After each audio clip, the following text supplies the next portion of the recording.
ಇದುವರೆಗೂ ಆಡಿದಂಥ ಎಲ್ಲ ಹಿರಿಯರ ಮಾತುಗಳನ್ನು ಕೇಳಿದಾಗ ಒಬ್ಬ ವ್ಯಕ್ತಿ ಮಾತನ್ನು ಸಾಧನೆ ಮಾಡಿಲ್ಲ, ಸಾಧನೆಯೇ ಮಾತಾಗಿದೆ ಅನ್ನೋದನ್ನು ಅರ್ಥ ಆಯಿತು.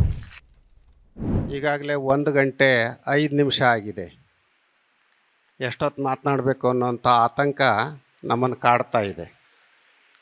ಕಾಲ, ಕಾಯಕ, ಕಾಸು ಇವುಗಳಿಗೆ ಮನ್ನಣೆ ನೀಡಿದಂಥವರು ಮಹತ್ವದ ಸಾಧನೆಯನ್ನು ಮಾಡಲಿಕ್ಕೆ ಸಾಧ್ಯ.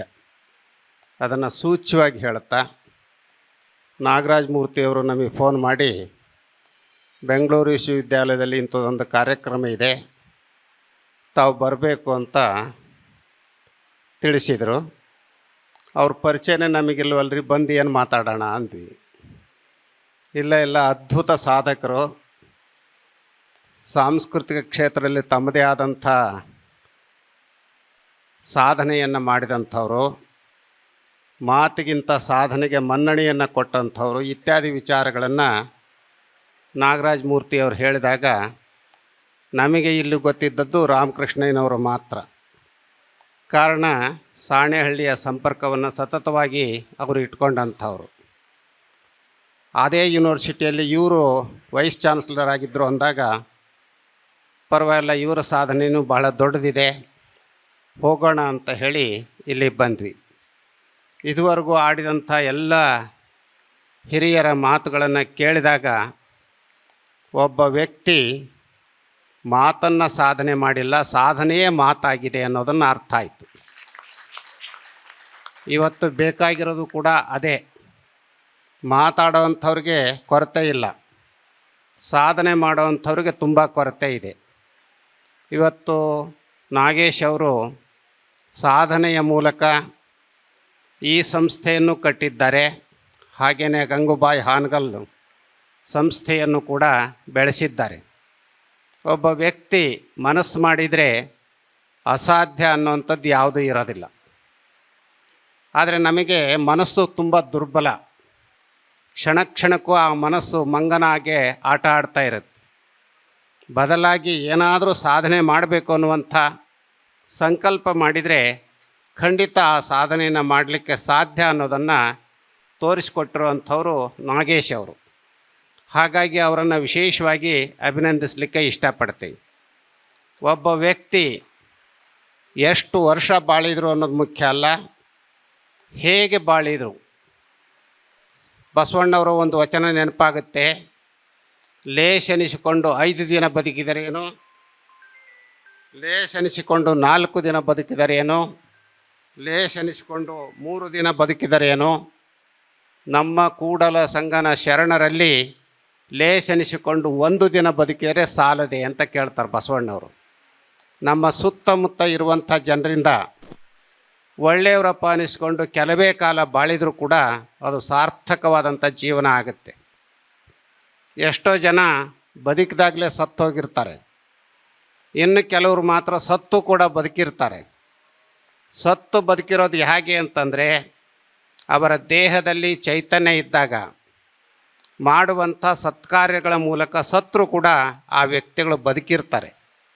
ಹಾಗೆ ಇವತ್ತು ನಮ್ಮ ನಾಡಿನಲ್ಲಿ ಬದುಕಿರೋರು ಭಾಳ ಇದ್ದಾರೆ, ಆದರೆ ಸತ್ತಿದ್ದಾರೆ ಅಂತ ಅನಿಸುತ್ತೆ. ಕೆಲವರು ಮಾತ್ರ ಸತ್ತು ಕೂಡ ಬದುಕಿದಂಥ ಜನ ಇದ್ದಾರೆ.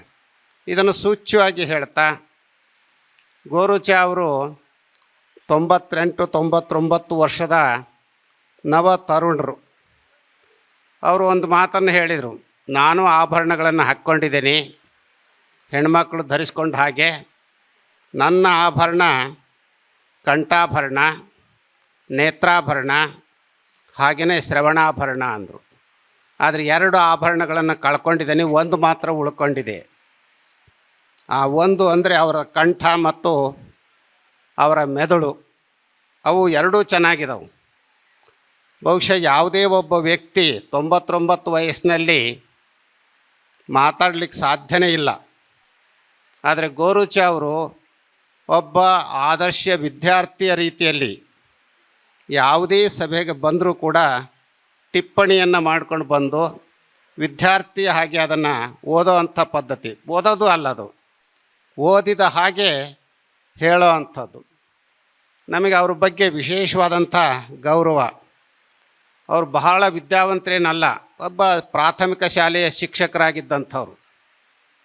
ಪ್ರಾಥಮಿಕ ಶಾಲೆಯ ಶಿಕ್ಷಕರಾದಂಥವರು ಮಾಡಿರುವಂಥ ಸಾಧನೆ ಇವತ್ತು MA PhD ಮಾಡಿದಂಥವರು ಕೂಡ ಮಾಡಲಿಕ್ಕೆ ಸಾಧ್ಯ ಆಗಿಲ್ಲ.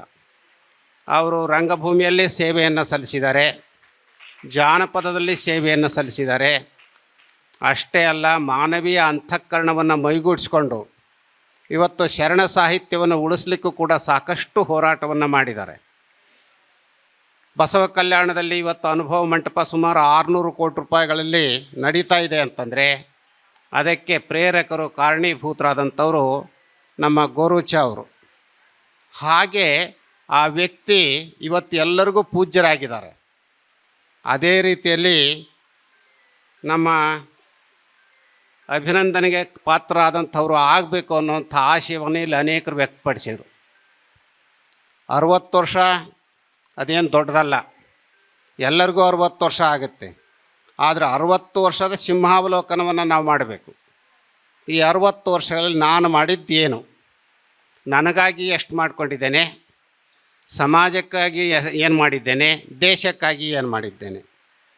ಅನೇಕ ಜನ ಪ್ರಶ್ನೆ ಕೇಳೋದು ಹೇಗೆ ಅಂತಂದರೆ, ಸಮಾಜ ನನಗೇನು ಮಾಡಿದೆ, ದೇಶ ನಮಗೇನು ಮಾಡಿದೆ, ನಮ್ಮ ರಾಜಕಾರಣಿಗಳು ನಮಗೇನು ಮಾಡಿದ್ದಾರೆ ಅಂತ ಪ್ರಶ್ನೆ ಹಾಕ್ಕೊಳ್ತಾರೆ ಹೊರತಾಗಿ ನಾನು ಸಮಾಜಕ್ಕೆ ಏನು ಕೊಡುಗೆಯನ್ನು ನೀಡಿದ್ದೇನೆ ಅಂತ ಪ್ರಶ್ನೆ ಹಾಕ್ಕೊಳ್ಳೋಂಥವ್ರು ತುಂಬ ಕಡಿಮೆ.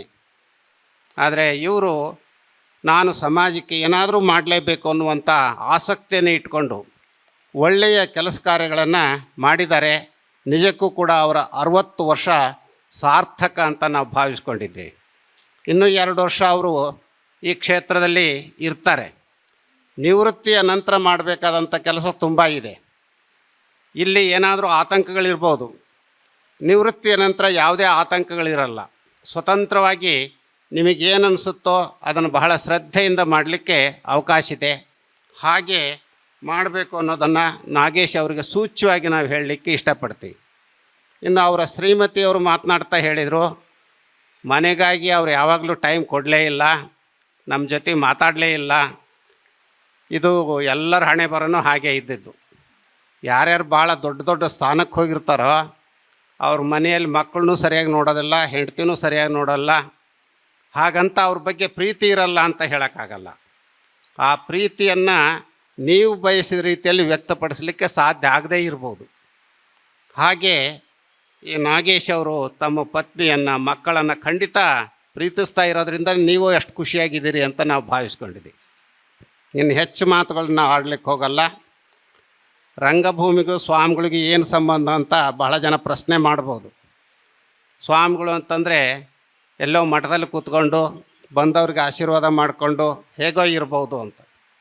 ಆದರೆ ನಮಗೆ ಈ ರಂಗಭೂಮಿಯ ನಂಟನ್ನು ಬೆಳೆಸಿದಂಥವರು ನಮ್ಮ ಹಿರಿಯ ತರಳಬಾಳು ಜಗದ್ಗುರು ಶ್ರೀ ಶಿವಕುಮಾರ ಶಿವಾಚಾರ್ಯ ಮಹಾಸ್ವಾಮೀಜಿಯವರು. ಬಸವಾದಿ ಶರಣರ ತತ್ವಗಳನ್ನು ಜನಮನಕ್ಕೆ ಮುಟ್ಟಿಸುವಂಥ ದಿಶೆಯಲ್ಲಿ ರಂಗಭೂಮಿ ತುಂಬ ಮಹತ್ವದ ಕಾರ್ಯವನ್ನು ಮಾಡುತ್ತೆ ಅಂತ ಹೇಳಿ ಅವರು ಸ್ವತಃ ಲೇಖಕರಾಗಿ, ನಿರ್ದೇಶಕರಾಗಿ, ಸಂಘಟಕರಾಗಿ ಸಾಕಷ್ಟು ಕಾರ್ಯವನ್ನು ರಂಗಭೂಮಿಯಲ್ಲಿ ಮಾಡಿದರು. ಅದು ನಮಗೆ ಸ್ಫೂರ್ತಿಯನ್ನು ನೀಡಿದ್ದು. ಎರಡನೆಯ ಸ್ಫೂರ್ತಿ ಅಂತಂದರೆ CGK. ನಿಮಗೆಲ್ಲರಿಗೂ ಗೊತ್ತಿರಬೇಕು, ಈ ಬೆಂಗಳೂರು ವಿಶ್ವವಿದ್ಯಾಲಯದಲ್ಲೇ ಅವರು ಎಕನಾಮಿಕ್ಸ್ ಪ್ರೊಫೆಸರ್ ಆಗಿದ್ದರು.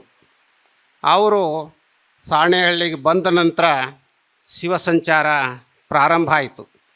ಕಳೆದ 30 ವರ್ಷಗಳಿಂದ ನಮ್ಮ ಶಿವಸಂಚಾರ ಪ್ರತಿ ವರ್ಷ 3 ನಾಟಕಗಳಂತೆ 150ಕ್ಕಿಂತ ಹೆಚ್ಚು ಪ್ರದರ್ಶನಗಳನ್ನು ಕರ್ನಾಟಕದಾದ್ಯಂತ ಮತ್ತು ಹೊರ ರಾಜ್ಯಗಳಲ್ಲಿ, ಹೊರ ದೇಶಗಳಲ್ಲೂ ಕೂಡ ನೀಡ್ತಾ ಬಂದಿದೆ. ಹಾಗಾಗಿ ಅನೇಕ ರಂಗಭೂಮಿಯ ತಜ್ಞರ ಪರಿಚಯ ಮಾಡಿಕೊಟ್ಟಂಥವರು CGK ಅವರು. ಈಗ ನಾರಾಯಣ ಸ್ವಾಮಿ ಇರ್ಬೋದು, ಇನ್ನೂ ಅನೇಕರು ಇರ್ಬೋದು. ಅಂಥವರೆಲ್ಲರೂ ಕೂಡ ಸಾಣೇಹಳ್ಳಿಯ ಸಂಪರ್ಕದಲ್ಲಿ ಈಗಲೂ ಕೂಡ ಇದ್ದಾರೆ. ಆ ನೆಲೆಯಲ್ಲಿ ಬಹುಶಃ ನಾಗರಾಜ ಮೂರ್ತಿಯವರು ನಮ್ಮನ್ನು ಆಹ್ವಾನಿಸಿದ್ದಾರೆ ಅಂತ ನಾವು ಭಾವಿಸ್ಕೊಂಡಿದ್ದೇವೆ. ನಾವು ಅನೇಕ ಸಂದರ್ಭಗಳಲ್ಲಿ ನಾಗರಾಜ ಮೂರ್ತಿಯನ್ನು ಯಜಮಾನರು ಅಂತ ಕರೆಯೋದಲ್ಲ, ಹುಡುಗ ಅಂತ ಕರಿತೀವಿ. ಯಾಕೆಂದ್ರೆ ಅವ್ರಿಗೆ ಯಜಮಾನಿಕೆ ಇಲ್ಲವೇ ಇಲ್ಲ. ಎಲ್ಲ ಚಟುವಟಿಕೆಯಿಂದ ಓಡಾಡ್ತಾ ಇರಬೇಕು, ಎಲ್ಲ ಕಾರ್ಯಗಳನ್ನು ಅವರೇ ಮಾಡ್ತಾ ಇರಬೇಕು. ಏನಾರ ದೋಷಗಳಾದರೆ ಮತ್ತೆ ಹೋಗಿ ಅಲ್ಲಿ ಮೈಕ್ ಮುಂದೆ ಅವರೇ ನಿಂತು ನಿಲ್ಲು ನಾನು ಮಾಡ್ತೇನೆ ಅಂತ. ಬೇರೆ ನಿರ್ದೇಶಕರು ಇರ್ತಾರೆ, ಆದರೆ ಅವರಿಗೆ ಆ ಒಂದು ಕಾರ್ಯಕ್ರಮ ತುಂಬ ಚೆನ್ನಾಗಿ ಆಗಬೇಕು ಅನ್ನುವಂಥ ಉತ್ಸಾಹ. ಇತ್ತೀಚೆಗೆ ಕರ್ನಾಟಕ ನಾಟಕ ಅಕಾಡೆಮಿ ಮತ್ತು ನಮ್ಮ ಕಲಾ ಸಂಘದ ವತಿಯಿಂದ ಯುವಕರಿಗೆ ತರಬೇತಿಯನ್ನು ಇಡುವಂಥ ಕಾರ್ಯ ನಡೀತು. ಸುಮಾರು 35 ಜನ ಯುವಕರು, ಅದು ಕಾಲೇಜ್ ವಿದ್ಯಾರ್ಥಿಗಳು, ಸಾಣೆಹಳ್ಳಿಯಲ್ಲಿ 20 ದಿನಗಳ ಕಾಲ ತರಬೇತಿಯನ್ನು ಪಡ್ಕೊಂಡು 2 ಅಪರೂಪದ ನಾಟಕಗಳನ್ನು ಪ್ರದರ್ಶನ ಮಾಡಿದರು. ಹಾಗೆ ನಾಗರಾಜ ಮೂರ್ತಿ ರಂಗಭೂಮಿಗೆ, ಸಾಂಸ್ಕೃತಿಕ ಕ್ಷೇತ್ರಕ್ಕೆ, ಜಾನಪದ ಕ್ಷೇತ್ರಕ್ಕೆ ಬಹಳ ಕೊಡುಗೆಯನ್ನು ನೀಡಿದ್ದಾರೆ. ಅವರು ಇಷ್ಟೊತ್ತಿಗೆ ಹಾರ ಹಾಕಿಸ್ಕೋಬೇಕಾಗಿತ್ತು. ಯಾಕೆಂದರೆ ಕೊರೋನಾ ಸಂದರ್ಭದಲ್ಲಿ ಆ ಕೊರೋನಾಕ್ಕೆ ತುತ್ತಾಗಿ ಇನ್ನೇನು ನಾಗರಾಜ ಮೂರ್ತಿ ಹೋಗೇ ಬಿಟ್ಟರು ಅಂತ ಭಾವಿಸ್ಕೊಂಡಿದ್ದಂಥವ್ರು ಇದ್ದರು. ಮತ್ತು ಅದರಿಂದ ಚೇತರಿಕೆಯನ್ನು ಹೊಂದಿ ಕರ್ನಾಟಕ ನಾಟಕ ಅಕಾಡೆಮಿ ಅಧ್ಯಕ್ಷ ಆಗಿ ನೀವು ಮಾಡೋ ಕೆಲಸ ಭಾಳ ಇದೆಯಪ್ಪ ಅಂತ ಭಗವಂತ ಮತ್ತು ವಾಪಸ್ ಕಳಿಸಿದ್ದಾನೆ ಅಂತ ಕಾಣುತ್ತೆ ಅವ್ರನ್ನ. ಹೀಗೆ ಆ ರಂಗಭೂಮಿ ಅನ್ನೋದು ಇದೆಯಲ್ಲ, ಅದು ಯಾವಾಗಲೂ ಕೂಡ ಚೈತನ್ಯವನ್ನು ತುಂಬುವಂಥದ್ದು. ಕಲೆ, ಸಾಹಿತ್ಯ, ಸಂಗೀತ ಇವುಗಳ ಒಲವಿದ್ದರೆ ವ್ಯಕ್ತಿ ವಿಶೇಷವಾದಂಥ ಘನತೆಯನ್ನು, ಗೌರವವನ್ನು ಪಡ್ಕೊಳ್ಳಿಕ್ಕೆ ಸಾಧ್ಯ. ಅಂಥ ಗೌರವವನ್ನು ನಾಗೇಶ್ ಅವರು ಪಡ್ಕೊಳ್ಳಿ, ಇನ್ನೂ ಚೆನ್ನಾಗಿ ತಮ್ಮ ಬದುಕನ್ನು ಕಟ್ಕೊಳ್ಳಿ, ನಾಡಿಗೆ ತಮ್ಮದೇ ಆದಂಥ ಸೇವೆಯನ್ನು ಸಲ್ಲಿಸಲಿ ಅಂತ ಹಾರೈಸಿ ಎಲ್ಲರಿಗೆ ಶುಭವನ್ನು ಕೋರಿ ಮಾತುಗಳನ್ನು ಮುಕ್ತಾಯಗೊಳಿಸಿ